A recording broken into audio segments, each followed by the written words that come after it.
Welcome to tutorial on buffer overflow. Let us first understand what buffer overflow is. Let's say for example, I have this simple C code where I have created a buffer of size 10 and someone tries to write into this buffer at location 20. So what will happen in this situation? Depending on what resides at the memory location at this buffer 20, it might overwrite into either user data or user code, or it may overwrite into system data or system code. If it overwrites into user data or user code, there may not be much of a problem.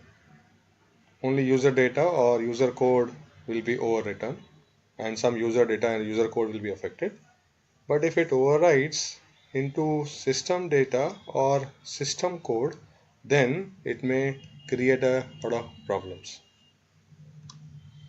What can happen in a typical attack scenario? Let's say we have a lot of web-based systems where user enter data into web forms. This data from the web form is sent to the server. If server writes this data into the buffer without checking the length of the input data, then the data may overflow from the buffer. So sometimes this overflow can enable an attack. So web form attack could be carried out by anyone with simple internet connection. Let's see an example of simple buffer overflow attack. We know that authentication is binary. So there is a Boolean flag which actually is used to indicate whether user is authenticated or not. So let's say there is a Boolean flag into the system memory. If attacker is able to overwrite this Boolean flag with the help of buffer overflow, and he overwrites this with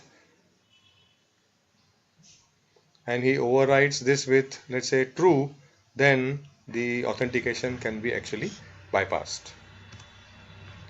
So here is a sample C program with buffer overflow problem, which I would like all the students to actually try out in the lab. Now here what we have done is created two character pointers. One is PTR, the other is DPTR, which I'll refer it as danger pointer. So what is happening is we are creating and allocating 10 characters to PTR and 10 characters to danger pointer. And for the sake of understanding, we are printing the address of this PTR and address of this danger pointer, right?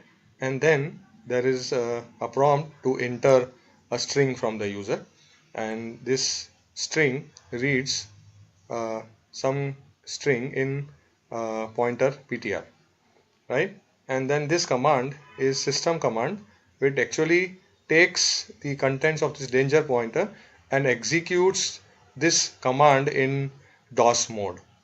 Let's see what will happen if I execute this program. So if you can look at this, the program prints the address of pointer. Let's say it is 1600. Then it prints address of danger pointer. It is 1614.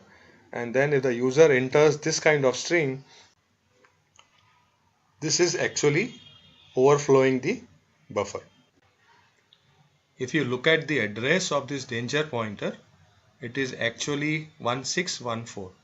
So if user enters this string beyond 14 characters, it is actually going here in PTR, but the overflow goes to this danger PTR because it is allocated beyond this PTR.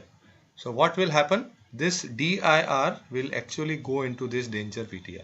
So when you give system and danger pointer, it will actually execute this dir command. So if you look at this, this is the output of dir command. So like this, the attacker can actually overflow this buffer with any DOS command. It can be format, it can be delete star dot star, or for that matter any command. So this is the problem of buffer overflow in a C program, illustrated by a simple example. I will now suggest all the students to explore other types of buffer overflow attacks. There is one attack called as snack smashing and its prevention, and buffer overflow in web-based systems. I'll suggest students to explore these kinds of attacks and also understand various preventive measures for buffer overflow attacks. Thank you very much.